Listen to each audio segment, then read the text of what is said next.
पिछले वीडियो में हम लोगों ने न्यूटन्स ग्रेविटेशनल लॉ के विषय में अध्ययन किया था और जानकारी प्राप्त की थी।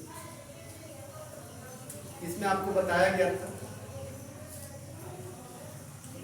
कि प्रत्येक वस्तुओं के बीच में एक आकर्षण बल कार्य करता है। उस आकर्षण बल का मान उन वस्तुओं के द्रव्यमानों के गुणनफल के अनुक्रमानुपाती तथा उनके बीच की दूरी के वर्ग के व्युत्क्रमानुपाती होता है। अब इसको थोड़ा व्यापक रूप से परिचर्चा करते हैं कि कई चीज़ों के लिए ग्रेविटेशनल फोर्स ही उत्तरदायी होता है। जैसे पृथ्वी पर जो आपका एटमॉस्फेयर है, अर्थ पर जो एटमॉस्फेयर है, इसके होल्ड करने के पीछे भी आपका ग्रेविटेशनल फोर्स ही उत्तरदायी है। इसी तरह से जितने भी प्लैनेट्स, आप as you know all planets moves around the sun, everybody is familiar. तो उस केस में प्रश्न ये उठता है कि वो रिवॉल्व करते हैं पृथ्वी के अराउंड, तो वो टिके कैसे?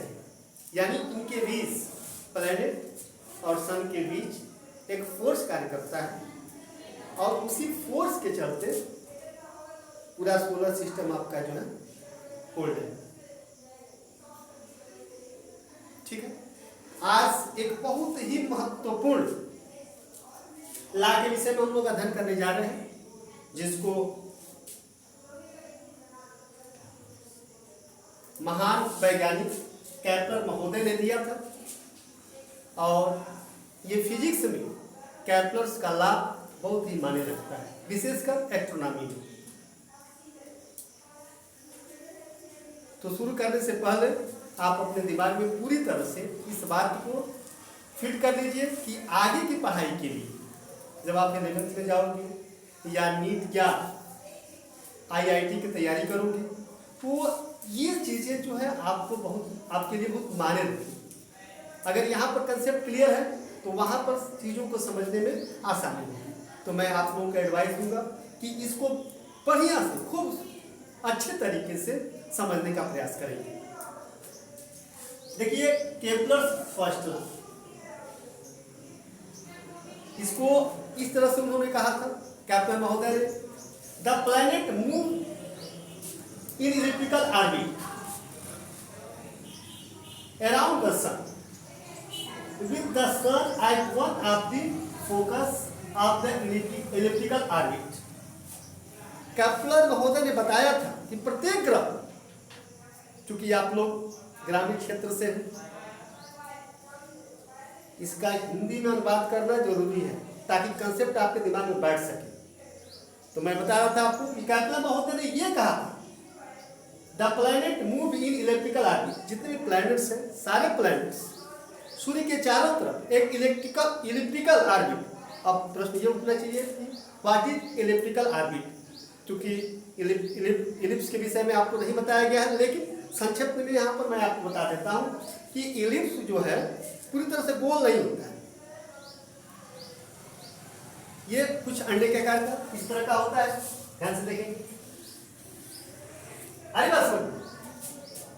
तो केपलर महोदय ने कहा था कि प्रत्येक ग्रह सूर्य के चारों तरफ एक इलिप्टिकल ऑर्बिट में क्या करता है? मूव करता है।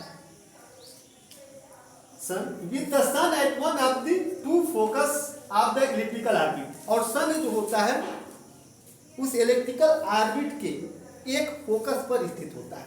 अब यहां देख लीजिए, इलिप्टिकल ऑर्बिट के दो फोकस होते हैं, एक यहां होता है और एक यहां होता है। इसमें दो फोसियाई होते हैं।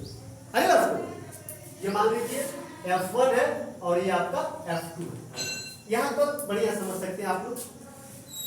ये कह रहा है, केपलर महोदय ने कहा था कि प्रत्येक ग्रह सूर्य के चारों तरफ एक दीर्घवृत्ताकार कक्ष में परिक्रमा करता है और सूर्य उस दीर्घवृत्ताकार के एक फोकस पर स्थित होता है। जैसा कि मैंने अभी बताया कि इलिप्स के दो फोकस होते हैं। जैसे मान लीजिए एक यहाँ होता है, दूसरा यहाँ होता है, दोनों एक ही लाइन में होते हैं।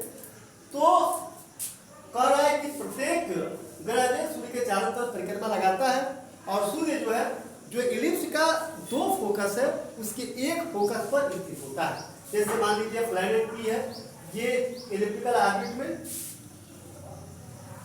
मूव कर रहा है और सूर्य जो है इसका फोकस F1 फर्स्ट फोकस है, तो यहाँ पर स्थित है। ठीक है, समझ आ गई बात ये? बोलो। तो इसको आप लोग लर्न कर लेंगे।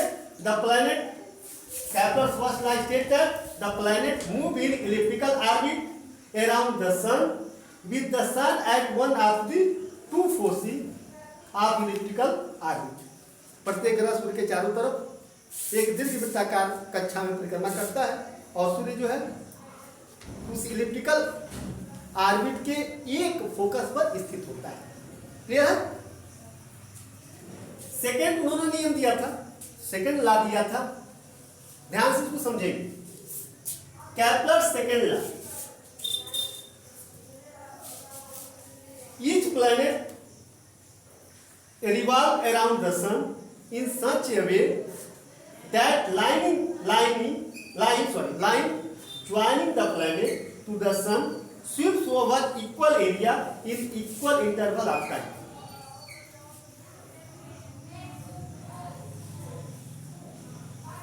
प्रत्येक ग्रह सूर्य के चारों तरफ इस परिक्रमा करता है, प्रत्येक ग्रह सूर्य के चारों तरफ इस प्रकार परिक्रमा करता है। The line joining the planet to the sun, कि प्लैनेट से सूर्य को मिलाने वाली जो लाइन है, यहां से आप इसको ऐसे समझेंगे, मिटा दे रहा हूं।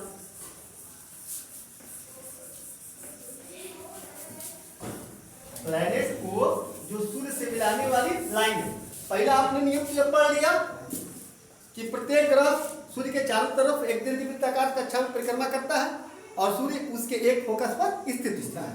तो यहाँ देखिए दूसरा नियम कह रहा है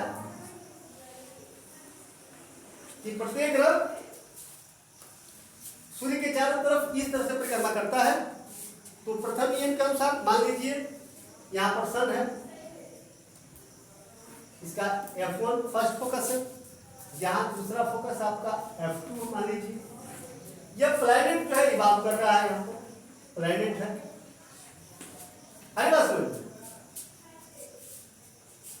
तो कह रहा है कि each planet revolve around the sun in such a way that line joining the planet to the sun sweep over equal area in equal interval of time. कह रहा है कि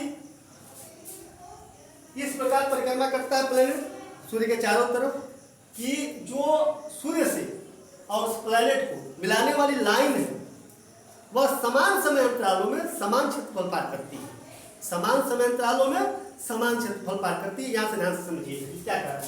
सूर्य से प्लैनेट को मिलाने वाली ये लाइन मान लीजिए, आगे बात समझिए।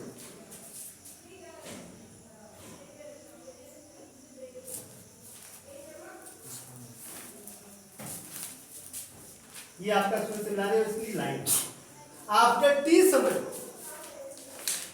आफ्टर टी टाइम, पहले प्लैनेट की स्थिति यहाँ पर थी, ए पर थी, आफ्टर टी टाइम या प्लैनेट जो है आपका यहाँ आ जाता है, रिवॉल्व करते करते बी पर आ जाता है।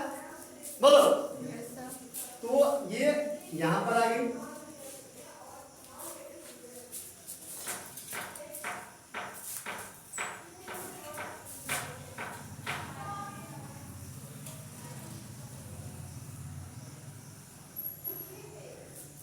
इस समय पर पहले यहां से आपने कंसीडर किया, पहले प्लैनेट ए पर था, आफ्टर टी टाइम या इस बी पोजीशन में आ गया।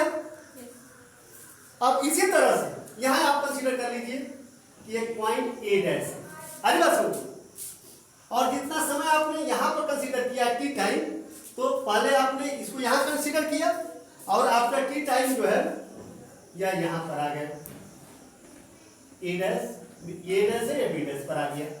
तो यह जो एरिया है आप मान लीजिए, या इसको यस मान लीजिए, इसको भी यस मानिए।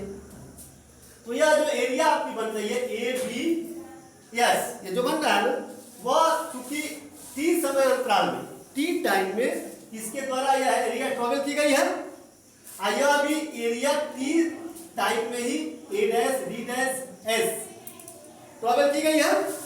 बोलिए तो यह एरिया और यह एरिया दोनों